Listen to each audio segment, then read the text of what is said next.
All right, so now we're going to talk about the early church.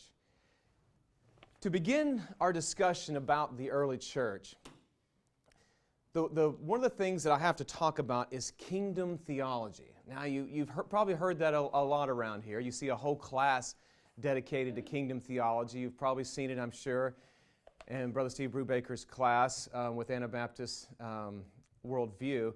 But the concept of the kingdom understanding or kingdom theology is very dear to early Christianity. It was to the people through the Dark Ages, the radical churches, and it is to Anabaptists today. And I think it should be to you today.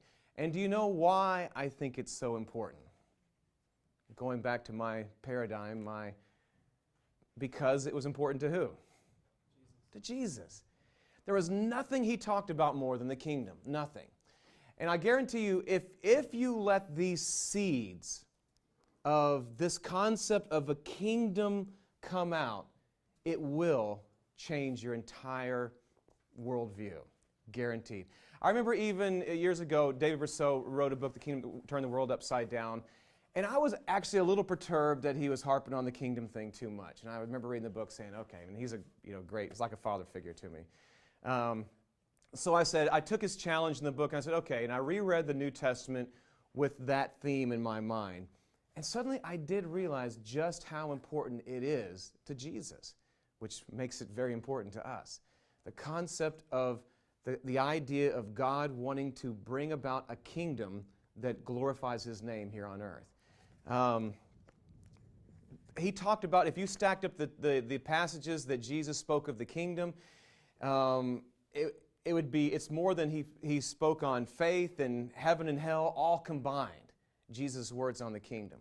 And here's the thing, even if today you get an understanding of kingdom theology, I encourage you to reread Matthew 13. And in Matthew 13, in each one of those parables that Jesus gives us, he talks about the kingdom being something very small, like a mustard seed, a pinch of leaven, a little bitty coin that grows interest. But each thing is something that grows. And when you begin to understand that Jesus came to do something completely incredible on this earth, that kingdom theology will begin to grow as Jesus gives us that analogy in Matthew 13. So, what is kingdom theology? I have a definition on your handout. I use David Rousseau's definition, and he says this. It defines kingdom Christians as, quote, Christians who focus on the lifestyle teachings of Jesus, recognizing that God's kingdom is in no way connected to the kingdoms of this world. Such Christians realize that the kingdom of God is a present reality, and they recognize that the essence of Christianity is an obedient love, faith, relationship with Jesus Christ. That passage there, or that section there, Christianity is an obedient love, faith, relationship with Jesus Christ. Although living in this world, kingdom Christians live as citizens of Christ's kingdom. And I believe, and we're going to see this paradigm and this frame, I like to use that word, frame, if you know what I mean by that, how we frame our arguments, how we frame the way we look at things. I believe losing this frame of the teachings of Christ and the emphasis of Jesus' emphasis is what has hurt us through every century and is hurting us today, losing this. So, kingdom. So I'm going to give a little bit of background from the Scriptures. But first, there was Caesar Augustus, and in Luke chapter 2, Luke gives us this little brief word that says, Luke chapter 2, in those days, chapter 2, verse 1, Caesar Augustus issued a decree that a census should be taken of the entire world. He gives us the idea that Caesar Augustus was in power. Now, it's interesting that Caesar Augustus, the whole name Augustus, means the venerated one or the worshipful one. It was a title given to him that he was one that was thought to be known as God.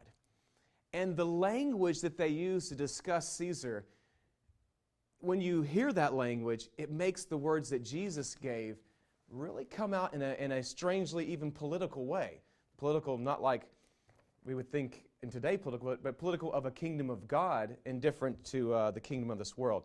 Listen to something that was written in 9 BC, right before the coming of Jesus. This is speaking of Caesar Augustus. The most divine Caesar, we should consider equal to the beginning of all things. For when everything was falling into disorder and tending toward desolation, he restored it once more and gave to the whole world a new aura. Caesar, the common good, fortune of all, the beginning of life and vitality. All the cities unanimously adopt the birthday of the divine Caesar as the new beginning of the year. Whereas Providence, which has regulated our whole existence, has brought our life to the climax of perfection and giving to us the Emperor Augustus, whom it, Providence, filled with strength for the welfare of men, and who being sent to us and our descendants as Savior, who put an end to war and has set all things in order, and whereas having become God manifest, Caesar has fulfilled all the hopes of earlier times in surpassing all the benefactors who preceded him. And whereas finally the birthday of the god Augustus has been for the whole world the beginning of the good news, the evangelion. Concerning him, therefore let a new era begin from his birth. 9 BC. Now, with that kind of language circulating around, imagine what it meant to say, Jesus is Lord. Jesus is our Caesar. It's His way, and it's His kingdom that we are here to establish. Suddenly, that becomes a very radical statement, a very politically radical statement. And when they said that, you can understand why they got themselves into so much trouble. But here I'm going to go into some of the questions you have in your handout there. I'm going to look at just touch on some of the scriptures that talk about, well, where did this whole kingdom idea come from? If you have your Bible, if you don't, you can hear me. If you have your Bible, I'd like to open up to Isaiah. A lot of Jesus' teachings and the teachings of the kingdom pour out from this beautiful prophecies of Isaiah. Interestingly enough, the Dead Sea Scrolls, you've heard of the Dead Sea Scrolls, these ancient documents that they found of the Old Testament, which kind of gave a lot of credence to the antiquity or the oldness of the Old Testament. They found all kind of scraps. As a matter of fact, years ago for a wedding anniversary, we stood in this huge line to see a piece of the Dead Sea Scroll in Dallas once. And we got there, I paid a lot of money, and we waited in line, and all of a sudden I got to there, and there was this little thing that, to me, looked like beef jerky. But they said that was a piece of the Dead Sea Scroll, and they even had the interpretation, and that was what they called it. But of all the books that they've been able to find, Isaiah, interestingly enough, is a book that they have almost the whole thing of. And they say there's a museum in Jerusalem that's like a circle. And you go in there, and they have the whole scrolls of Isaiah right there. And I think it's a testimony of saying, your Messiah has come, and it's Jesus Christ. But if you look at Isaiah chapter 1, and I'm just kind of touching on some of these prophecies. If you look at Isaiah chapter 1, you get some of this anticipation of what God was wanting to do with His Son, Jesus Christ. Beginning at chapter 1, beginning at verse 10. Hear the words of the Lord, ye rulers of Sodom. Give ear unto the law of our God, ye people of Gomorrah. To what purpose is the multitude of your sacrifices unto me, saith the Lord? I am full of the burnt offerings of rams, and the fat of the fed beast, and I delight not in the blood of bullocks or of lambs or of he-goats. When ye come and appear before me, who hath required this at your hand to tread my courts? Bring no more vain oblations. Incense is an abomination to me. The new moons and the Sabbaths, the calling of assemblies, I cannot away with. I can't stand it. It is iniquity, even your solemn meetings, your new moons and your appointed feast, my soul hates. They are a trouble unto me. I am weary to bear them. And when ye spread forth your hands, I will hide my eyes from you. Yea, when you make many prayers, I will not hear. Your hands are full of blood. And then he says, wash you, make you clean. Put away the evil of your doings from before mine eyes. Cease to do evil. Learn to do well. Seek judgment. Relieve the oppressed. Judge the fatherless. Plead for the widow. Come now and let us reason together, saith the Lord. Though your sins be as scarlet, they shall be as white as snow. Though they be red like crimson, they shall be as wool. He begins to see this anticipation of what God was wanting to do. And it goes on and on. I'm just having to skip through here. Look at chapter 2 now. And it shall come to pass, verse 2, in that last days that the mountain of the Lord's house shall be established in the top of the mountains, and shall be exalted above the hills, and all nations shall flow into it. People are going to come from everywhere, Gentiles and everything. And in many people shall go and say, come ye, and let us come into the mountain of the Lord, to the house of the God of Jacob, and he will teach us his ways. On this mountain they will come, and they will teach us his ways. And he will walk in the paths, for out of Zion shall go forth the law, and the word of the Lord from Jerusalem. And interesting, Jonathan Edwards frequently spoke of this passage as the end-time revivals that he was thinking was coming during the Great Awakening. He didn't usually quote the next passage, though, which goes with it. And he shall judge among the nations, and shall rebuke many people, and they shall beat their swords into plowshares, and their spears into pruning hooks. Nation shall not lift up sword against nation, neither shall they learn war anymore. That's what it's like to be a kingdom person in the new covenant. Okay, go on. Again, I'm just skipping through here. Chapter 9. Isaiah continuing with this anticipation. And this one we pick up in the New Testament. Nevertheless, the dimness shall not be such as it was in her vexation, when at the first he lightly afflicted the land of Zebulun and the land of Naphtali, and afterwards did more grievously afflict her by the ways of the sea beyond Jordan and Galilee of the nations. And then here it is. The people that walked in darkness have seen a great light. They that dwell in the land of the shadow of death, upon them hath the light shined. Thou hast multiplied the nation, and not increased the joy before thee according to the joy in harvest, and as men rejoice when they divide the spoil. For thou hast broken the yoke of his burden, and the staff off his shoulders, the rod of his oppressor, as in the day of Midian. And look at verse 5. For every battle of the warrior is with confused noise, and their garments rolled in blood. But this, their garments, shall be with burning and fuel for fire. Why? For unto us a child is born. Unto us a son is given. And the government shall be upon his shoulder. He has a government. And his name shall be called Wonderful, Counselor, the Mighty God, the Everlasting Father, the Prince of Peace. Listen to this verse. And the increase of his government and peace, there shall be no end. Upon the throne of David and upon his kingdom, to order it and to establish it with justice, fairness, from henceforth even forever. The zeal of the Lord of hosts will perform this. Wow.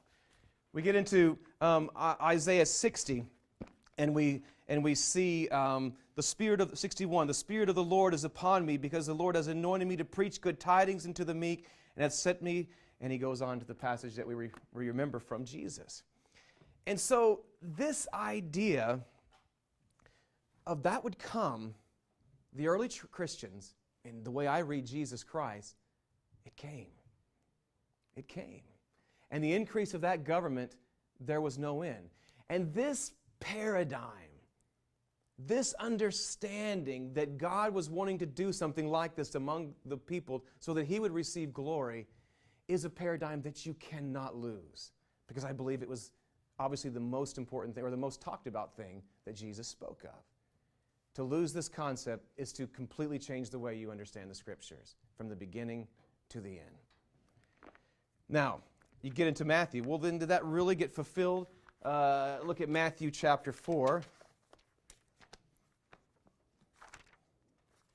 And Matthew chapter 4, picking up at verse 13, Matthew gives us this. Now when Jesus had heard that John was cast into prison, he departed into Galilee. Verse 13. And leaving Nazareth, he came and dwelt in Capernaum, which is upon the sea coast in the borders of Zebulun and Naphtali, that it might be fulfilled which was spoken by Isaiah the prophet, saying, the land of Zebulun, the land of Naphtali, by the way of the sea, beyond Jordan, Galilee and the Gentiles, the people which sat in darkness saw a great light, and to them which sat in the region in the shadow of death, the light is sprung up. Now listen. And from that time, Jesus began to preach and to say, repent, change the whole way you're living and thinking. Why? For the kingdom of heaven is at hand. That concept is the early Christian concept. It's the early Anabaptist concept, and I think it was Jesus' concept. And then Luke 4, the powerful passage there when Jesus came into the synagogue. I love this. Is one of my favorite scenes as I imagine Jesus there.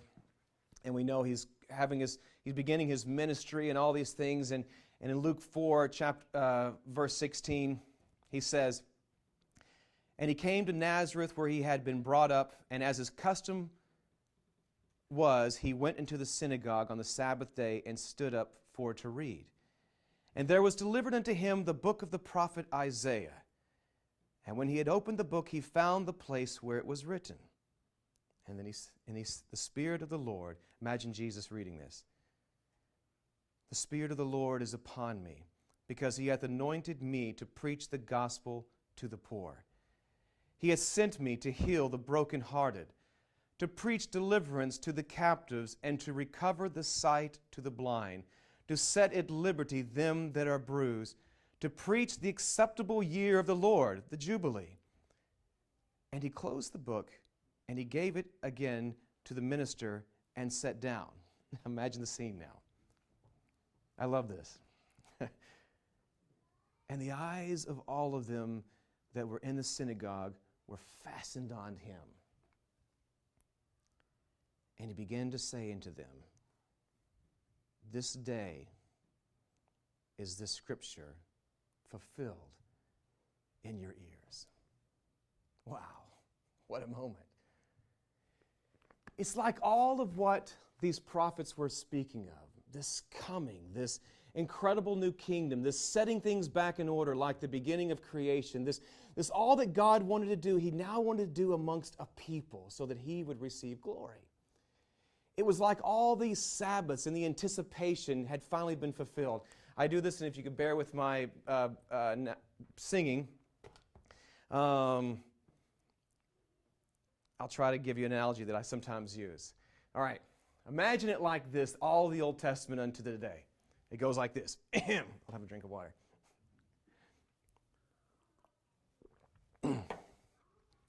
1, 2, 3, 4, 5, 6, 7.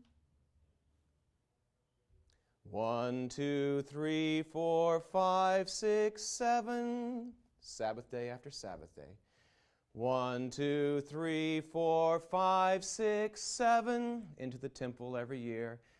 1, 2, 3, 4, 5, 6, 7. Thinking about the prophets, talking about the day that it would finally come. 1, 2, 3, 4, 5, 6, 7, 8. And you're hearing the scripture is fulfilled. And Jesus came and wanted to do this incredible thing of bringing in this kingdom. And this kingdom the old kingdom, the old world is still existing and going on, but it's like he said, we are ambassadors. We are like an embassy, if you would, of a kingdom that's somewhere else. And he spoke of this kingdom over and over again and wants us to represent that, wants us to be that in this world. Do you remember some of his passages that Jesus gave us? Seek first what? Seek first the kingdom of God. Well, does that mean just when we get to heaven? Well, he prayed. Pray like this: Our Father which art in heaven, hallowed be thy name. Thy kingdom what? Come. Keep going. Will be done. Where? On earth as it is in heaven. On earth as it is in heaven. His desire to manifest this kingdom here on earth encompassed his teachings. And it encompassed the teachings of the early church, and it encompassed the teachings of radical Christians that opened up the Bible throughout all generations and said, I think he wants us to do these things. I think he'll get glory out of things like this. And it's powerful. It's beautiful. And it's interesting the way, again, these paradigms would get switched. The famous passage, you see it, hopefully you don't see it, but in football games where people put up John 3:16. Even our favorite passages have been kind of tainted by this mental concept of faith just being a bunch of, like I grew up with, accept the Lord type of salvation, not a grace-filled living life salvation. But you remember even the John chapter 3 passages when Nicodemus came to Jesus and he said, verse 2, the same came to Jesus by night and said unto him, Rabbi, we know that thou art a teacher come from God. For no man can do these miracles that thou doest except God be with him.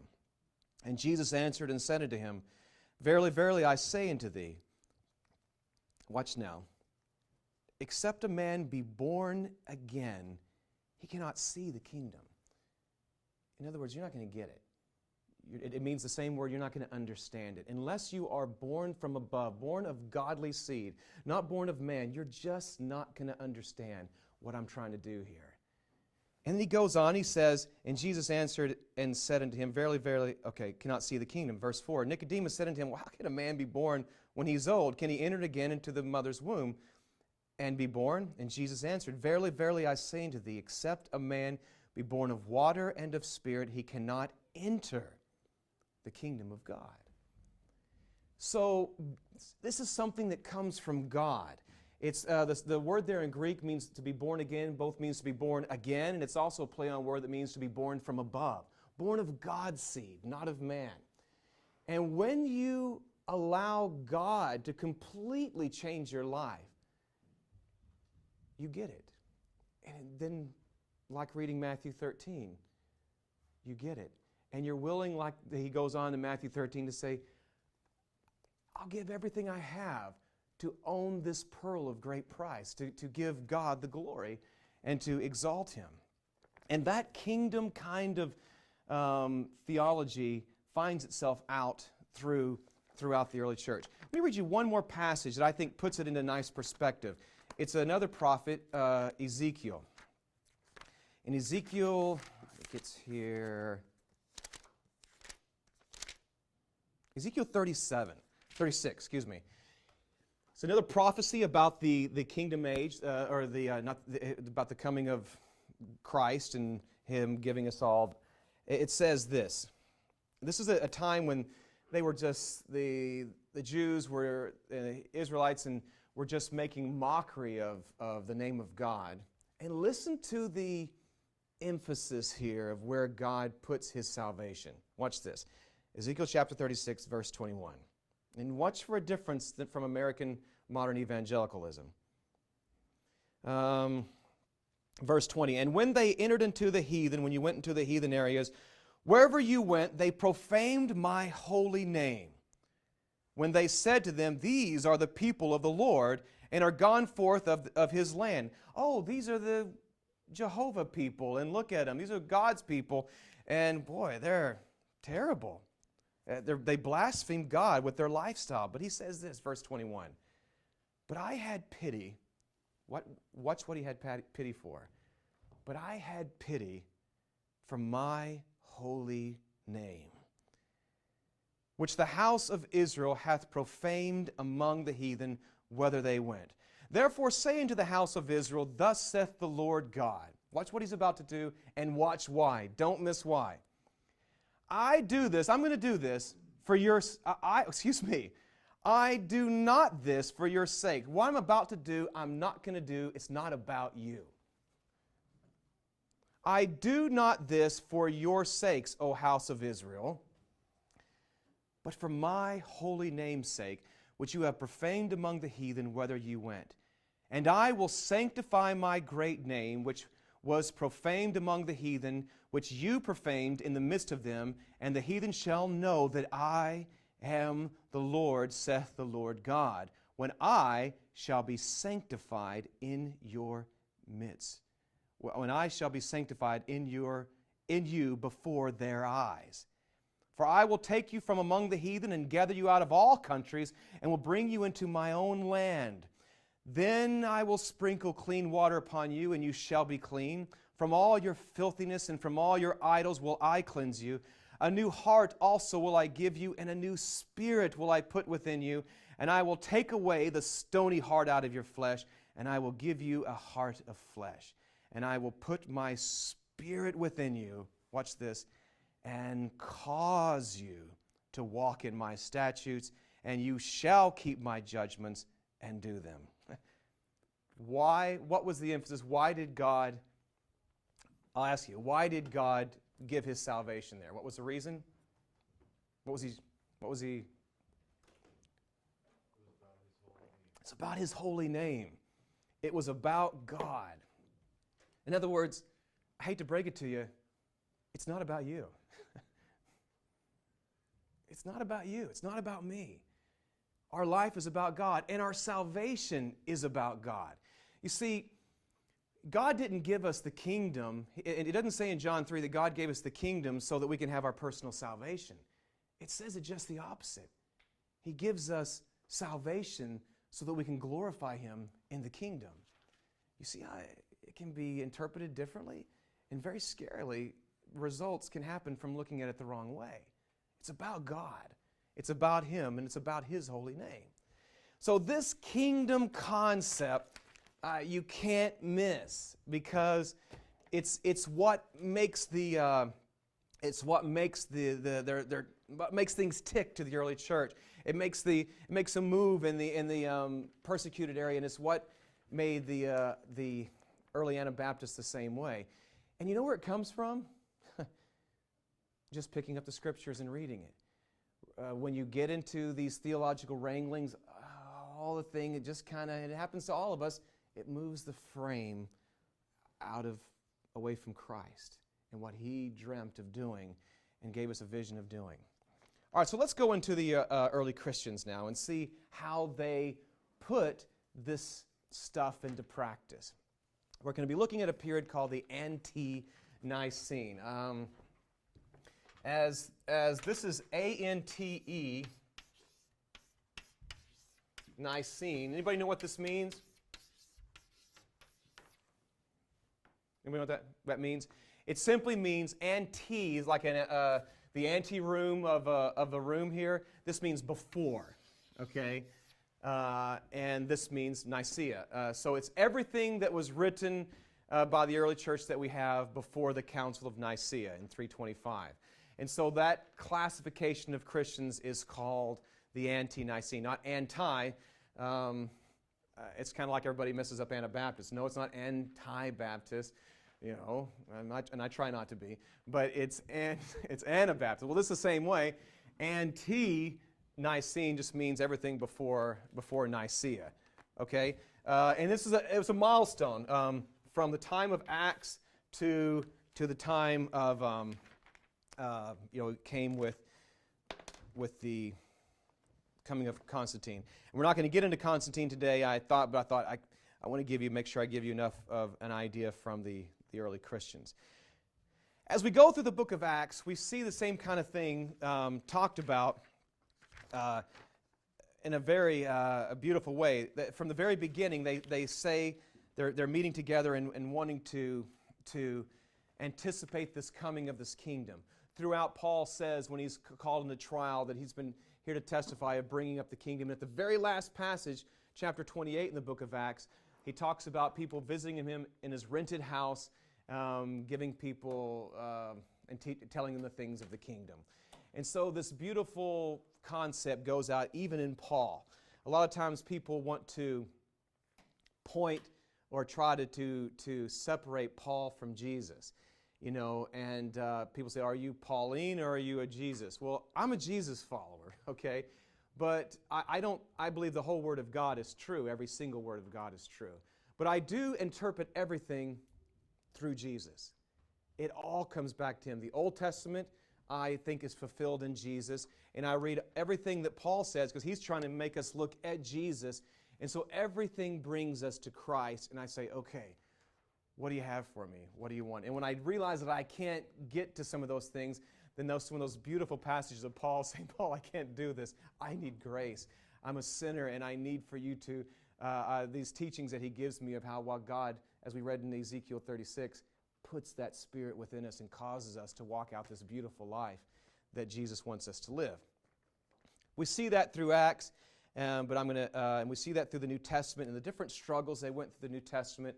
I thought I would just jump right into the Ante-Nicene since you've probably had Bible studies on the New Testament a lot. I'm going to hit to the Ante-Nicene. Here's a passage, I don't think I put this one in there, from Irenaeus. Irenaeus was a bishop of Lyons, France, and around the year 150, 120 so. And he says this: "The new covenant that brings peace and the law that gives life have gone forth over the whole earth, as the prophet said, for out of Zion will go forth the law and the word of the Lord from Jerusalem, and he will rebuke many people, and they will break their sword into plowshares and their spears into pruning hooks, and they will no longer learn to fight." The Romans, as you picked up in that Caesar passage, they believed this Roman peace was because of this God, Caesar came. The Christians argued, no, it's not Caesar why we have this period of peace. It's because the Christians are praying for the government and praying for you and our saints among you. They gave a lot of those analogies. He goes on, "These people, the Christians, formed their swords and war lances into plowshares, that is, into instruments used for peaceful purposes. So now they are unaccustomed to fighting. When they are struck, they offer also the other cheek." So what I thought I would do now, I have a series of quotes, and I wrote some questions in your thing here to give you some things to think about of what was this piety, what was it like to be in the early Christians? Because really any renewal group like the Waldensians, certainly the Anabaptists, it was not so much let's try to just fix up the church. It was an idea to go radically back to the early Christians. So I'm going to go through some of these quotes with you. And if you have some questions or some wow comments or anything or whatever, but what I want you to do is to see what would it have been like if we had, dropped into a church in the early Christian period. Well, one of my favorite writers is Justin Martyr. And he gave some beautiful things, but the thing that I want you to get a hold of is if you were to ask an early Christian, so tell me, what does it mean to be a Christian? What would have come out of their mouth? And surprisingly, what you see is Jesus. They talk about what Jesus wanted to do here on earth.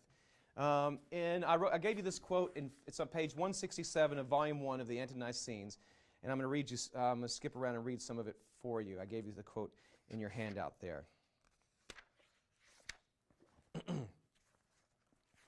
This is from what's called a dialogue with the...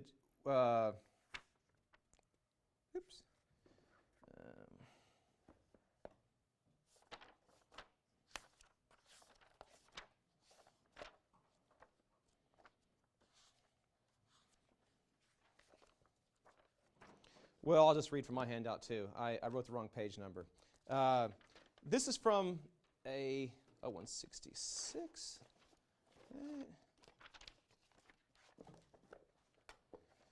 And 66.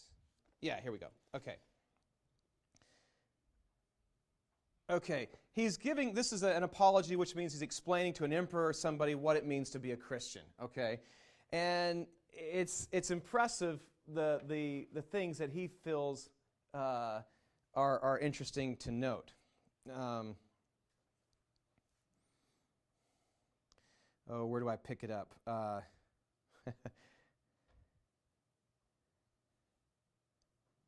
just read from here.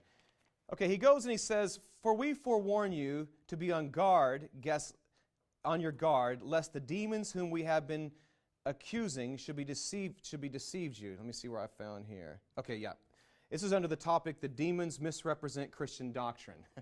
Interesting topic, eh? The demons misrepresent Christian doctrine. "For we forewarn you to be on guard, lest those demons whom we have been accusing should deceive you and quite divert you from reading and misunderstanding what we say." So I make it very clear to you what we're about. "For they strive to hold you their slaves and servants," the demons do, "and sometimes by appearances and dreams, and sometimes by magical impositions, they subdue all who make no strong opposing efforts for their own salvation. And thus we do also, since our persuasion by the word stands aloof from them," the demons, "and follow the only unbegotten God through His Son, we who formerly delighted in fornication, but now embrace chastity." Now he's about to just start going into this explanation. "Chastity alone. We who formerly used magical arts dedicate ourselves to the good and unbegotten God. We who valued above all things the acquisition of wealth and possessions now bring what we have into a common stock and communicate to everyone in need. We who hated and destroyed one another on account of their different manners would not live with men of a different tribe. Now, since the coming of Christ, live familiarly with them and pray for our enemies and endeavor to persuade those who hate us unjustly to live comfortably to the good precepts of Christ, to the end that they may become partakers with us of the same joyful hope of the reward from God, the ruler of all." In other words, we don't go to war because we hope that we can convert them. "But lest we should seem to be reasoning sophistically of the sophist, we consider it right before you the promised explanation to cite a few precepts given by Christ Himself, and be it yours as powerful rulers to inquire whether we have been taught and do these things truly." And he goes on and he says here, concerning chastity, and he utters such sentiments as these: "Whoever looketh upon a woman to lust after her hath committed adultery with her in his heart before God. And if the right eye offend thee, cut it out, for it is better for thee to enter into the kingdom of heaven with one eye than having two eyes, to be cast into everlasting fire. And whosoever shall marry her that is divorced from another husband commits adultery. And there are some who have been made eunuchs of men, and some who have been eunuchs, and some who have been made themselves eunuchs for the kingdom of heaven's sake. But all cannot receive the same. So that all," notice how he ties it together, "so that all who by human law are twice married are in the eyes of our master sinners, and those who look upon a woman to lust after her. For not only he who in act commits adultery is rejected by him, but also he who desires to commit adultery, since not only our works but also our thoughts are open before God. And many, both men and women, who have been Christ's disciples from 70 years, and I boast that I could produce such from every race of men." And he goes on and on. He keeps talking about the different things of the Sermon on the Mount. But just notice some of those things. Would that be the way normal Americans would explain Christianity? But isn't it just so simple? What if Jesus really meant every word He said? Think of the divorce. Think of the war. Think of the different things that have occurred through human history. Just if we would have just, kept it to this kind of simplicity. I was at work once, and I was talking to someone about non-resistant. It usually comes up, and particularly around voting time. It'll come up a lot next. This come up for voting. And somebody asked me about it. They said, I don't know. I just wish it was more clear. Let's go back to that Soren Kierkegaard quote. We pretend not to understand because we know the moment we do, it demands our response. I don't understand. I wish he'd have said something more clear, she said to me in the operating room. Oh, so something like, love your enemies is not clear, or the weapons of our warfare are not carnal but mighty. You're looking for something more clear than that? The words of Jesus are simple, but we know that they demand utter obedience of our life.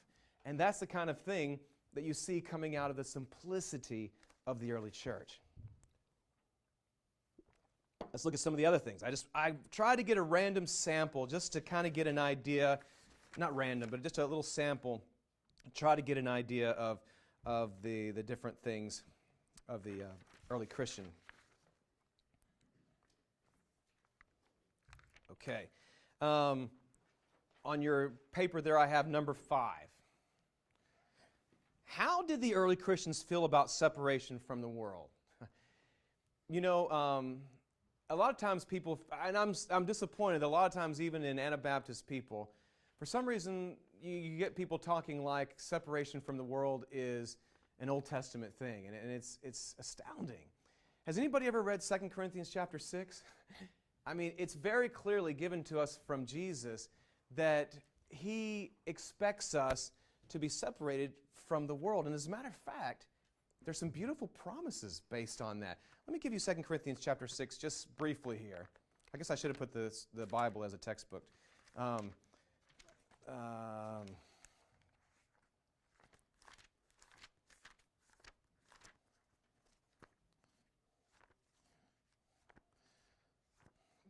always been dyslexic, and I don't know why. I played with Mercury when I was a little boy. All right, here we go. All right. In chapter 6, he starts off and he starts to tell this beautiful thing about being ambassadors of God and the holiness of God being manifest by his righteousness. And he goes on, he says this, and I want you to kind of get the same drift. He says, "O ye Corinthians, our mouth is open unto you, our hearts enlarged." He says, you are not straitened in us. In other words, you're not constricted. That word straighten, not like straight, it's that type of spelling. It means you're not constricted. Like, brother, don't give me your bondages. You're not bondage. We're not straightening you. In other words, the teachings that he was giving to them, for some reason they were thinking, you're restricting us. He says, you are not straitened in us, but you are straitened in your own bowels. In other words, it's your own passions that are constricting you. Now for a recompense in the same, I speak unto you, my children, be you also enlarged. Open your mind. It's kind of interesting because it's the opposite way we usually use those terminologies. Open your mind. Be ye not unequally yoked together with unbelievers. For what fellowship hath righteousness with unrighteousness? And what communion has light with darkness? And what concord hath Christ with Belial? Or what part hath he that believeth with an infidel? Or what agreement hath the temple of God with idols? For you are the temple of the living God. Here he's speaking about the church. As God hath said, and of course you can take it personally too, obviously.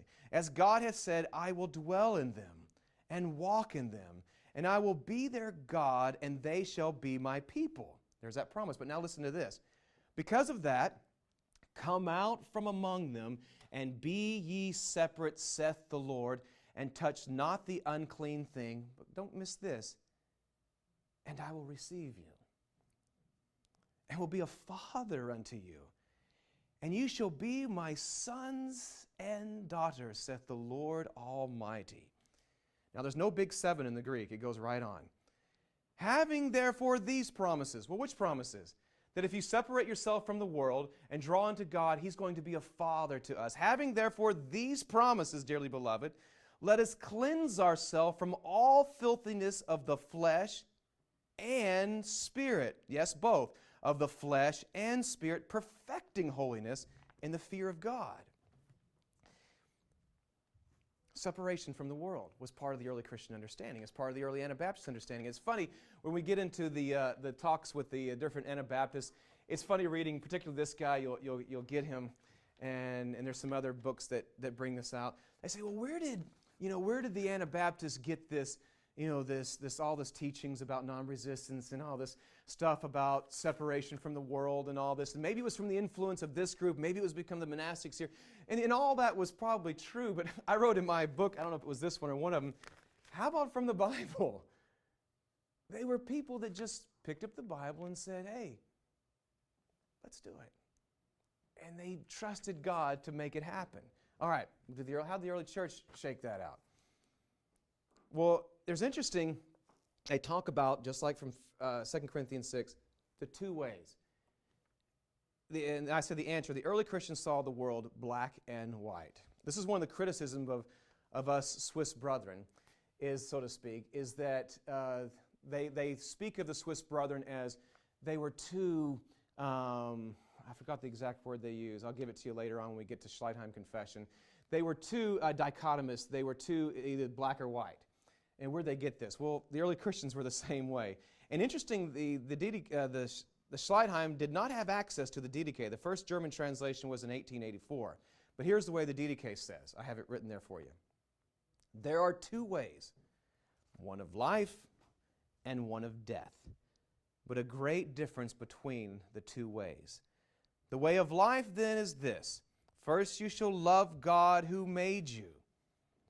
Love of God. Second, your neighbor as yourself. And all things whatsoever you would should not occur to you, do not also do to another. And of these sayings, the teaching is this: blessed those who curse you, and pray for your enemies, etc., etc. And he goes through the Sermon on the Mount. That's the way of light. The Epistle of Barnabas, which some of the early Christians thought was actually from Barnabas, it's been later proved that it wasn't. It came close to being part of our canon of Scripture. And it says, and again, just a portion of it says, but let us pass on to another lesson in teaching. There are two ways of teaching and of power, the one of light, the other of darkness. And there is a great difference between the two ways. For on the one are stationed the light-giving angels of God, and on the other the angels of Satan. Very clear, it's black or white. Yes, sir? The question on the Epistle of Barnabas, is that the same one that some Muslims claim that denies the divinity of Christ? Oh, I don't know. If you could find that, ask Chris today. It'd be interesting. Because that one I'm pretty sure is not of Barnabas, but Yeah. this must be different. Yeah, there are several, if we get time, I'm going to get to the Gnostics. There are several Gospels that would have done that. I didn't think Barnabas did that in this epistle. But I'd be interested to find out. Yeah, that's interesting. All right, so number 6. And please, anybody like that, have a question, throw it out. How did these two ways affect everyday life? All right, let's bring it down to practical. Yeah, you got two ways, black and white. How did the early Christians shake this out for everyday life? How did the early Christians feel about, let's say, entertainment or war, modesty of dress, etc.? And I just gave a little sampling of quotes here for you in there. How you like that little Colosseum picture? All right. All right, the shows. They had their entertainments in those days. We have our entertainments in these days. Well, what should really a Christian put in front of themselves? Here's some quotes. Do we have to ask the pagans themselves about this question? Let them tell us whether it is right for Christians to attend the shows. Why, the rejection of these amusements is the primary sign to them that a man has adopted the Christian faith. Oh, the Christians don't go to those places. They don't do those things. Interesting. The father who carefully protects and guards his virgin's daughter's ears from every polluting word, then takes her to the theater himself, exposing her to all its vile language and attitudes. How can it be right to look at the things that are wrong to do? How can those things which defile a man when they go out of the mouth not defile them when going in through the eyes and the ears? There was an interesting, I think it was Tertullian, there was an interesting quote once, and Tertullian had come upon a man who was demon-possessed, or a woman, I can't remember. And as they were there, and he was exorcising this demon out of this possessed person, the demon, they record, spoke and said, well, I had a right. They were in my domain. In other words, they had come to the shows, they had come to one of these gladiator events, and they were in my domain. Why couldn't I enter them? And that was the response they recorded there from that exorcism that Tertullian writes of. And so this idea of entering, and now, we have lots of different ways to get to these shows except walking down the street. Now they don't see when the Christians click their way into these shows. But I think some of these things need to prick our hearts, that this just explains the way of Christianity, and it goes back to that 2 Corinthians 6 of separation. Remember, there's a promise. It's not just a negative thing. Open your mind, Paul says. There's a promise attached to it that he'll be our fathers. War. All right. War I could obviously talk a lot about. It's been something that I had to deal with. But the idea of war, again, was very clear with the early Christians. And one of the things that got me when I began to look at it was everywhere. It's not like just one quote. I mean, you could go into the Syriac, you could go into the Latin writers, you can go into the Greek writers, and all around they had this concept of that we don't go to war. But why? Why? What is war? What, a little funny doctrine about war. Why? Because their paradigm was Jesus. See, I'm afraid that even we'll get to this later in the weeks, that when Christian doctrine, even in amongst our Anabaptists, is basically explained like in a fundamentalist frame with head coverings and non-resistance attached onto it, you begin to say things like, well, they're still great Christians, they just divorce and go to war, and then you go through basically breaking everything that Jesus taught us. But they're still Christians. Again, I ask the question, can you be a follower of Christ and not follow Christ? You see the different frame? You see the different paradigm? I don't think non-resistance and these things that the early church talked about, they saw as like a separate annex. It's just, well, we're about Jesus, and we're about putting into the world what Jesus gave us. It's not a doctrine. It's a whole way of life. So here's some of the passages a sampling that I got last night together. And if there's misprints and things, I'm sorry, I threw this together last night, so bear with me there. War. The Lord will save them in that day, even his people like sheep, Tertullian says. No one gives the name sheep to those who fall in battle with arms in hand, or those who are killed when repelling force with force. Rather, it is given only to those who are slain, yielding themselves up to their own place of duty and with patience rather than fighting in self-defense. Another one from Ante-Nicene. We have learned not to return blow for blow, nor to go to law with those who plunder and rob us. Not only that, but to those who strike us on one side of the face, we have learned to offer the other side also. Another one here from Clement of Alexandria. Paul does not merely describe the spiritual as being characterized by suffering wrong, rather than doing wrong.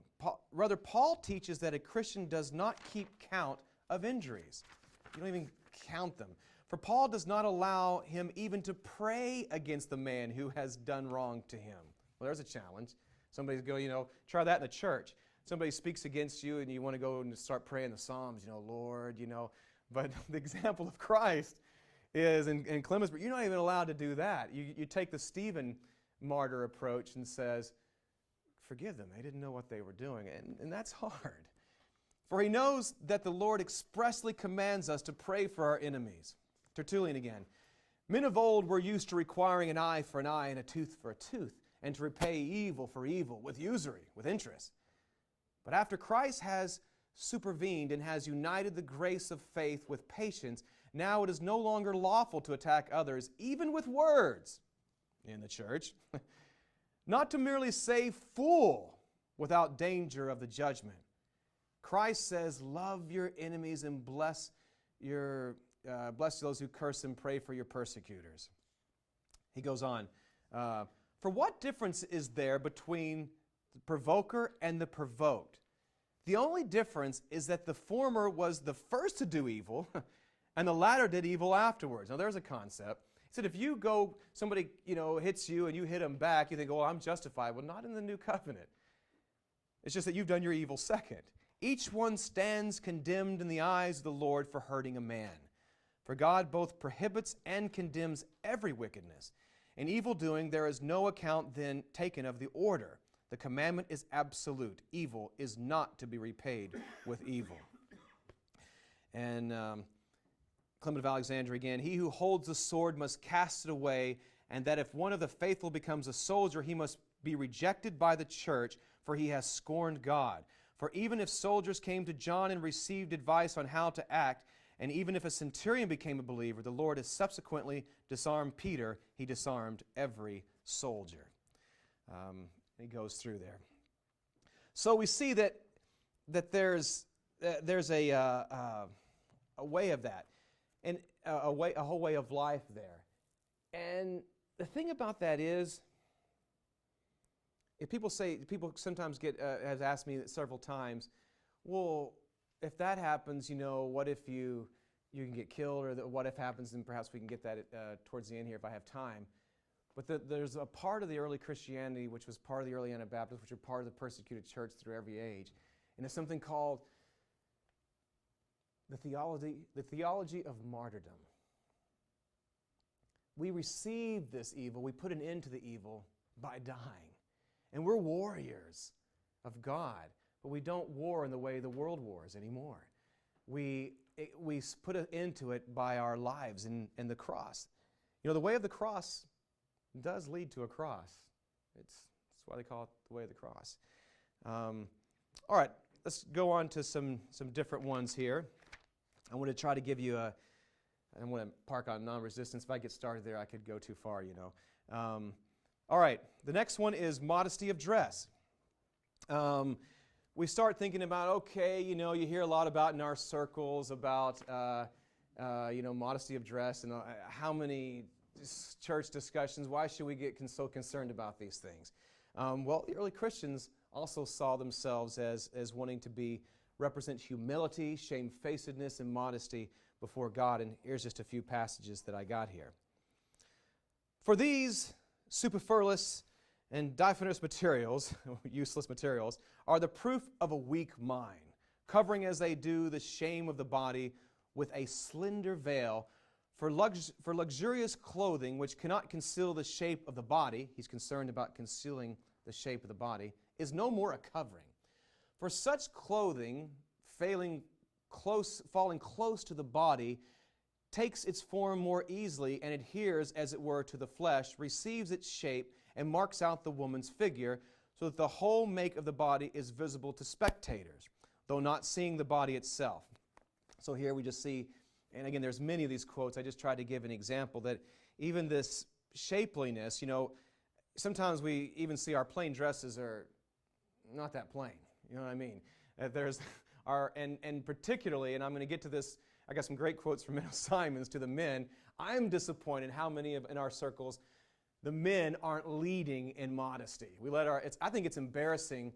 It's kind of like the Muslims when you're at Walmart and you see this very modestly dressed woman, and the guy's with a Dallas Cowboy cap and his blue jeans and a T-shirt, and he's bebopping around. And his wife's sitting there looking like a Muslim. The world sees this, and you maybe grew up in this world and it seems okay, but when you come from the outside, you're thinking that's ridiculously discriminatory.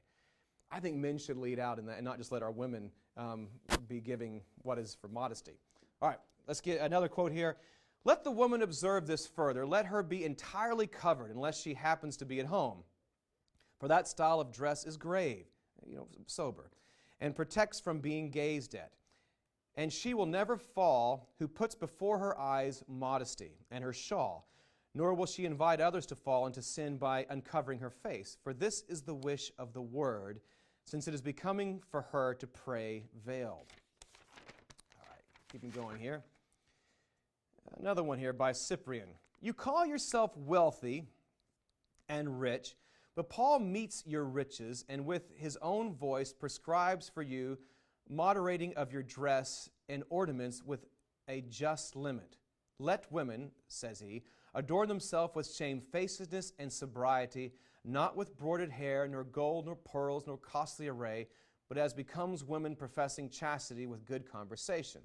And Peter also consents to these same precepts and says, let there be in the woman not the outward adorning of array, nor gold or apparel, but the adorning of the heart, and draws the sighs of young men after you, nourish the lust of concupiscence, that's the desire to sin, and inflames the fuel of sights, so that although you yourself perish not, okay, you as a woman, you're not thrown into this sin, yet you cause others to perish, and offer yourself, as it were, a sword or poison to the spectators. You cannot be excused on the pretense that you are chaste and modest in mind. Your shameful dress and immodest ornament accuse you. Nor can you be counted now among Christ's maidens and virgins, since you live in such a manner as to make yourself an object of desire. Ouch. It's kind of strong, but all right, I'm letting you know what it was like to show up at church in the year, 100 or 200. Next one, and she will never fall who puts before her, same quote there. Nay, next quote here, nay, rather banish quite away from you your free head of the slavery of ornamentation. In vain do you labor to seem adorned. In vain do you call in the aid of the most skillful manufacturers of false hair, people wearing wigs. God bids you be veiled. I believe, for fear the heads of some should be seen. Exclamation point. Tertullian has some pretty strong words to say on the head covering. So, they took these words and they took these passages of Jesus, who says that looking upon people in modesty, very seriously. Very seriously. It all comes back to a Christianity that is shaped by Christ and His design, His plan for the church and for people. All right, here's a hard one for today. Did Jesus take seriously did they take Jesus seriously even about money and sharing of their possessions? Now, this is a very controversial one, but we're going to see something that I think are within all the Anabaptist groups, Hutterites obviously, but the Swiss Brethren and even the Dutch up in Holland. They took these aspects of this just free with what God was giving them in possessions and lived it radically. And it was part of just early Christianity, and it was part of early Anabaptists as well. Again, not to everyone interpret this the same way, but in all parts, Swiss Brethren, Dutch, you get something. And I don't know, when you get out of your circles, before I read these quotes, I remember a guy called me up. He was going to Church of Christ Church, and his mother was having some hospital bill. And I said, well, can't you just talk to the church? I mean, he said, Dean, you've been living in Lancaster County too long. The church is not going to help my mom. I said, oh, wow, I'm sorry. And I do think it's something very dear. And when churches begin to depart, I see this helping of one another goes away quickly. And I think it's something that's part of being a Christian. And here are some very strong passages that would say this. From the Barnabas again. You shall communicate in all things with your neighbor. You shall not call things your own. For if you are partakers in common of things which are incorruptible, how much more should you be of those things which are corruptible? From the Didache, which is considered one of the earliest writings of the early church. Do not turn away from him who is in want. Rather share all things with your brother, and do not say that they are your own. For if you are partakers in that which is immortal, how much more in things which are mortal? Polycarp. Toil together one with another, struggle together, run together, suffer together, lie down together, rise up together as God's stewards and assessors of ministries. And so giving, and I have that little barn raising picture there. There's a lot of people in that barn if you can see it on yours. In letter to Diognetus, talking about the Christians, he says they have their meals in common, but not their wives. I'll have to remember that in Munster. But whosoever takes upon himself the burden of his neighbor, whosoever desires to benefit one that is worse off in that in which he himself is superior, whosoever by supplying to those that are in want possessions which he receives from God becomes a God to those who receive them from him. He is the imitator of God. So I think I might have messed that up a little bit. He who valued above all things the accusation of wealth, Justin Martyr says, what we read, and possession, now brings what he has into a common stock and communicates to everyone in need. So we see this beautiful sharing of the things that they have.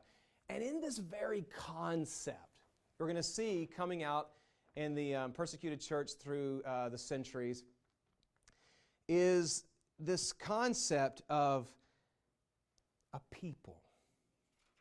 When they called each other brother and sister, it wasn't just a title. You become part of a family with a common God, and you shared your lives together. And with this thinking, it's going to make some of the radical things that happen through the Waldensians and the Moravian, Anabaptists, and all these different things, and all the different churches, and even to this day, make a little more sense because you're radically living your life together. All right, I got to keep going here. 8. They had to have had some people who would not submit to the teachings of Christ like this, you'd say. Surely not everybody in the church, did this. What did they do with people who were not willing to follow Christ in this radical way? All right? It was a disciplined church. You say that we are a most shameful throng and that we are utterly steeped in luxury, wickedness, and depravity. We will not deny that this is true of someone who professes to be Christians. Even the healthiest and purest body usually has a mole, a wart, or freckles on it. Sometimes I feel like a freckle, or maybe I'm a wart. But even the sky itself is not perfectly clear, so as to not be flecked with some wispy cloud.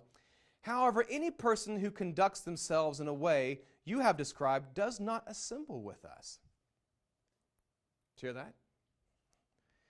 Neither do they belong to our communion. By their delinquency, they become yours once more. You have no right to call those Christians to whom we Christians ourselves deny that name. Interesting. Real quick, there's a lot to do about closed communion, open communion. I'll say this. The early church, as you can see from this, certainly wouldn't have had just this anybody can show up for communion type of thing. As a matter of fact, you would show up with a letter. Well, here my bishop, shows I'm in good standing, that type of thing when you went from church to church. And I appreciate some of that thing. And here's the way I understand early Anabaptist and early Christian ideas of this. Communion is a way to express your intimacy. It's not a way to make intimacy. Let me give you an example. If I were, let's say I'm somewhere and I'm a single guy and I wanted to hold this girl's hand. Isn't it nice to hold hands?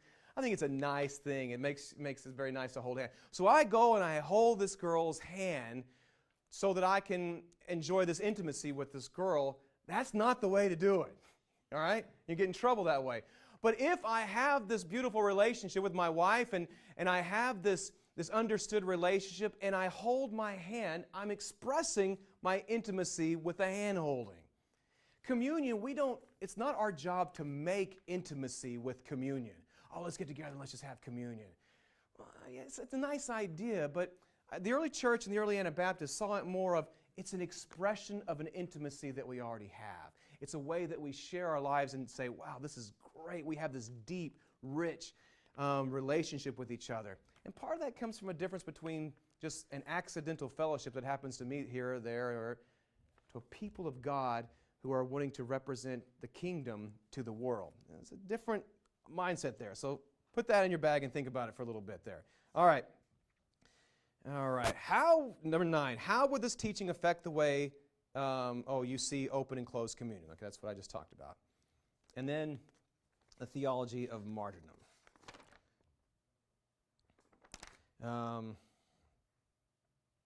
They just talked about the concept of being totally sold to Christ. I'm not going to be able to get into the Gnostics and the Marcionite today. We'll do that tomorrow. But I just wanted to give a couple of the controversial things on the early church. And one in particular, I wanted to get to infant baptism. Because what we're going to see is a lot of people want to talk about the early Christians and their use of infant baptism, and that was used against the Anabaptists a lot. So I wanted to give you these passages here. And like I said, I want to be totally honest with this history and just say, hey, if something crept in that I don't agree with, hey, it's Christ and His Scriptures that is the defining line, okay? It's not any man or a people. But it's interesting, a lot of people will say these things about the early church, and I don't think that I don't think it's so clearly stated as people want to make you think. People today, apologists, Catholic apologists, will say, well, the early church had infant baptism. And I will say, well, when? What do you call the early church? I mean, anything before Nicaea. I mean, when you got to Nicaea, the church just didn't fall overnight and accept this guy as emperor and did not even baptize guy and made him the head of the church, so to speak. Overnight, the church had grown into corruption by the time they get there. I mean, hopefully I'll try to present that to you tomorrow. So you see different things happening to the church. But so when was the very first reference to baptism that could be used about infants? Well, the very first thing that you could even kind of allude to that could be used for children is from Justin Martyr, and it's about the year 150. And he says this, "And for water baptism we have learned from the apostles this reason." Now listen to this now. "Since at our birth we were born without our own knowledge or choice, by our parents coming together, and were brought up in bad habits and wicked training, in order that we may not remain the children of necessity and of ignorance, but may become the children of choice and knowledge, and may obtain in the water the remission of sins formerly committed." Now, it seems to me the very earliest passage that talks about, concerns a child in baptism, talks about that you were born with ignorance, but now you make a choice. Yes? That's the earliest one. Okay? The next one we come is used, and this one's that other one's not quoted. It's interesting, Justin was from Rome. And so it's interesting, even there, you get that thing. But here Irenaeus is the one usually people throw out as the first one. "He came to save all through means of himself, all who through him are born again to God, infants and children and boys and youth and old men, and therefore pass through every age, becoming as infants for infants, thus sanctifying infants, child for children, thus sanctifying those who are of this age, being at the same time made them an example of piety, righteousness, and submission." No word on baptism, and this is something that Irenaeus is talking about, called a recapitulation theology, where he goes to the same thing of Mary, that they went back in and he's the new Eve, and Jesus went through all these different ages. And so people try to say, well, there it is, and a baby can be born again. I don't know. It's not, you can maybe stretch that, but it doesn't explicitly say. So what is the very first one that definitely says something about infant baptism? It's from Tertullian, and he doesn't like it. Let's read that. "According to the circumcision and disposition and even age of each individual, the delay of baptism is preferable, principally, however, in the case of little children." He didn't even say infant, but little children. "The Lord does indeed say, 'Do not forbid them to come to me. Let them come then while they are growing up. Let them come while they are learning where to come to. Let them become Christians when they have become able to know Christ. Why does the innocent period of life hasten to the remission of sins? Let them know how to ask for salvation. Then you may seem to have given to him that ask." Interesting, huh? So those are the very first quotes that people sometimes try to use. Polycarp, when he's in the Colosseum, says, "And I've been serving Christ," and I forgot how many 90 or so years he says. We'll see, if he's been serving Christ for that many years, and he must have, and try to come up with an infant baptism out of that. But these are the actual first passages that even can be hinted towards something with early Christianity. And it's interesting to me that Justin certainly makes it where you wouldn't have the choice if you were an infant baptism. Tertullian explicitly states against it. And Irenaeus, I'm not sure how far you can take his whole recapitulation theology. As for me, I don't buy it. So there you have it. What would it have been like to go to church in the early church? Would it have been Would it have been like your church? Is it the way you would have understood Christianity? I'm not saying it has to be. They're not gods. They're not anyone. But it's just interesting as we ponder now Christianity today. Everybody claims these early Christians.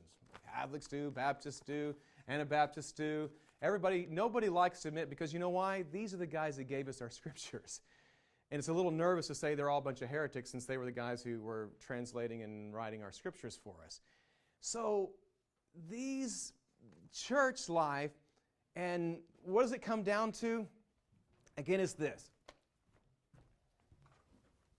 I got 2 minutes. All right. Jesus Christ came, and He gave us this beautiful kingdom so that He could be glorified. And for a minute, close your eyes for just a second and imagine. And let's say when it's all completely done and Jesus fulfills everything that He wants to do, we know that from the rising of the sun to its going down, one day God will be praised everywhere. Imagine in your mind what His complete fulfillment would look like. What would it be like? How would you live? How would you be? How would you exist if everything in that millennium or that place or however you have your eschatology, and then this is what He wants us to do. Be. Yikes. What is to become on earth as it is in heaven. Be what is to become. And that simplifies the message of early Christianity. The message of radical Christianity, the message of the Anabaptist is putting to this earth, now in the seed form, which one day would be from the rising of the sun to its going down. But until now, the kingdom of heaven is at hand. So let's pray. Brother, could you lead us in prayer? Thank you, Lord, for this, for Jesus, for bringing us the kingdom of God, and putting us all together here in this class. Thank you for the passion you've given our brother in teaching us. Help us, Lord, to rise to this vision and to absorb it and to be willing to, like we talked about yesterday, just be with you. Amen, Lord. And lay down our life and be willing to be changed and to give it all up for Christ. Let thy kingdom come on earth as it is in heaven. Hallelujah. Amen. Okay, so remember those readings to do, and the paper that I'm going to have you be doing at the end of this week, if you can start thinking about it, is you can do a couple things. You can either do a theme on something to do with this concept of the kingdom. You can look through the Old Testament, through Isaiah or whatever. If you're here, though, just for newness and you're auditing, if you can do this or you don't have to do this. Also, if people who haven't been to one of my Bible classes or something like that, another idea I do sometimes is go through the Sermon on the Mount, Matthew 5, 6, and 7, and I want you to create a church that does everything exactly the opposite of what Jesus is telling you to do. In other words, if He says to love your enemy, create a church that has armies. If He says to not divorce people, we'll create a church that has, Christian divorce counseling. Have one, if it says not to store up treasures on earth, have, Christian marketing account. So I want you to think about it in a way, just so that I'm afraid that what you'll get at the end is, scarily, it looks like the modern American church. So that's another assignment. You could do that for a quick 1,500-word paper. Or if you want to do the story of your church, if some of you are going to be here just for a little time, you can do that as well. But those are some of the things for the first paper. Something on a kingdom theme, something looking at Matthew 5, 6, and 7 and creating a church, what it looks like to do something exactly opposite of what Jesus said, or the history of your church we could look at too. And then let's start to these readings, and it's a blessing. So have a good rest of the day. And again, I'll be here in the, under the bridge. So,